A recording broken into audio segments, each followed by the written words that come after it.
Hello and welcome to the WIHS Journal, Public Affairs from 104.9 FM. I'm Paul Kretschmer. My guest today is Dr. Tyler Williams, and he's going to be discussing the topic, February is Heart Month. Why does the dentist care?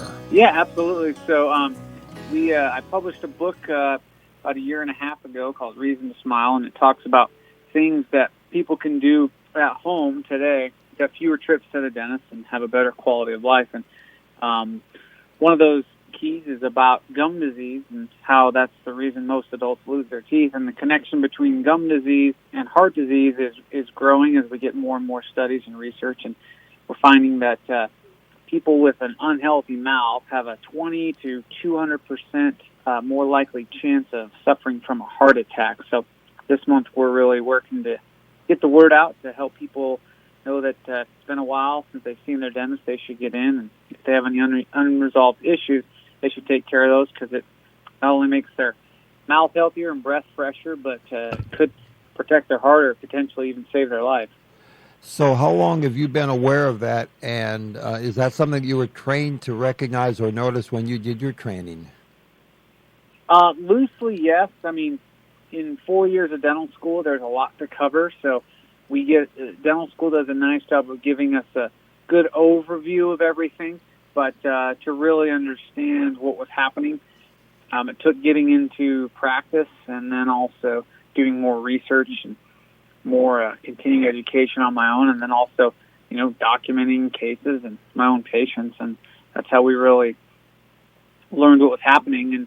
And there was actually a documentary just a couple years ago that came out, and it's this story of a minister in the Midwest who nearly lost his life, and after numerous tests and studies and things in the hospital, because he had this infection and they couldn't figure out why the infection almost took his life, someone suggested, hey, when's the last time you'd seen a dentist? And it had been a few years, and he went in and he had an abscessed tooth that had so much infection in it that it had gone up into his brain and nearly took his life. And by getting that resolved, he was able to return to good quality of life and get out of the hospital. So a lot of it just takes, real life experience to learn these things. And I've also just had an interest in the mouth and the whole body connection since day one. I've understood for a long time that cancer, for instance, can start in one part of the body and then, as they say, metastasize, turn up someplace else. From what you've described, it sounds like an infection in one part of your body, like your gums, for instance, can actually enter the circulatory system and go much further than anyone would expect to hear about. Yeah, absolutely. So, even one tooth, a single tooth with a bad infection can have up to 1 billion, with a B, bad bacteria. And when we've seen some of these research articles coming back from people who've suffered from heart attacks and strokes, and they study the bacteria that's in the heart attack, there have been links found where the bacteria have been the same bacteria that have been in that person's mouth. And our mouth is meant to have lots of good bacteria, but when the bad ones get there, they spread around, and our mouth is red for a reason. It needs a lot of blood supply, which means that if there are bad things in it, they're circulating to other parts of the body. And, you mentioned cancer. Oral cancer is a cancer we're seeing on the rise, especially in non-smokers.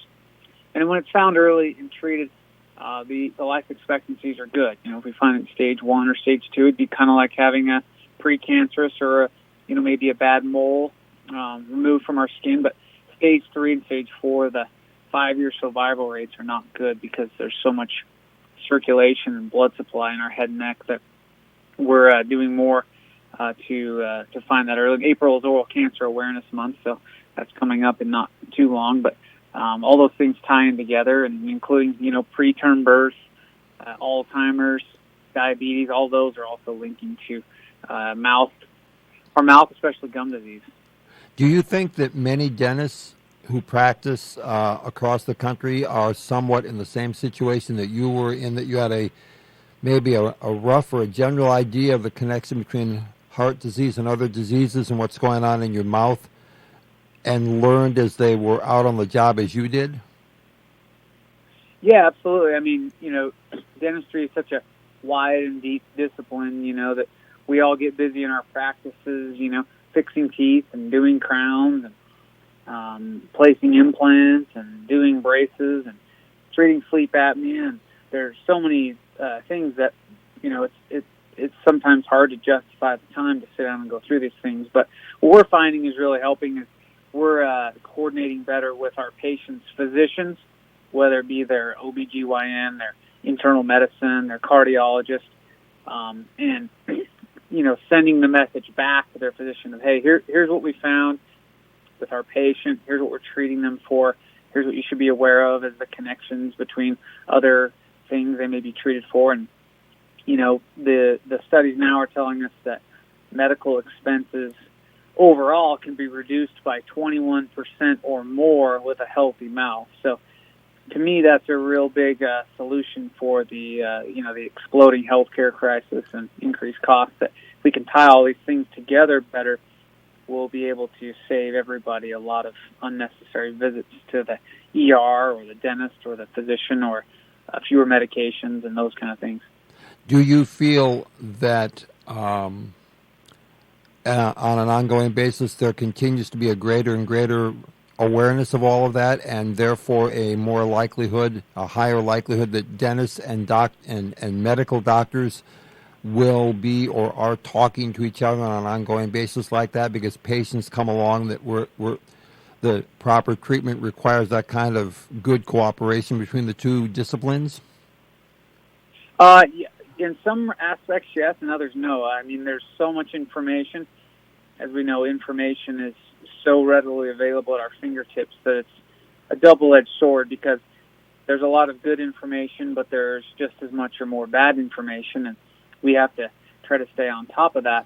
And then you have the kind of split between, or at least the perceived split between dentistry and medicine, where, dental benefits or dental insurance, and half of our patients don't have dental insurance, but it's still a separate benefit from medical, and so it's kind of like, people feel like they got to go somewhere else and do something different as compared to, conventional medicine. So that doesn't really help the kind of divide here, but I think that there are things now. I mean, we're already, in my practice, billing certain things for medical insurance rather than dental for certain treatments, such as sleep apnea, certain types of gum disease, certain types of dental implants, certain types of emergency visits, because the medical insurance companies know that this will save their patients and their own pockets significant amount of money if they can treat the dental expenses. Because as a whole, dentistry is a much smaller piece of the pie. The expenses are much lower than medical, generally speaking. It's just getting the two to work together better. And as more and more technology and more happens in the way of dental implants and treatments for sleep apnea and cosmetic dentistry, it can become harder in some respects because we have more ground to cover to help our patients. So it's going to take more collaboration with the right type of specialist to make this better for our patients. Glad you raised that issue, because I know there are a lot of people, a lot of employers, people watching the bottom line, people watching their budgets, their labor expenses, benefit packages and things like that, who seem to frankly feel, even if I have to offer health insurance, I'll offer it with a high deductible, but don't ask me to underwrite dental insurance, because as far as I'm concerned, I don't see that it pays for itself. What would be your response, in addition to what you've already said regarding that relationship between dental insurance and medical insurance for most everything else? Dr. Tyler Williams, a dentist, will be back tomorrow to answer that question from me. In the meantime, call us at 860-346-1049 for further information. The opinions expressed are those of the participants, not necessarily those of the staff or management of this station. I'm Paul Kretschmer on the WIHS Journal, Public Affairs from WIHS, Middletown.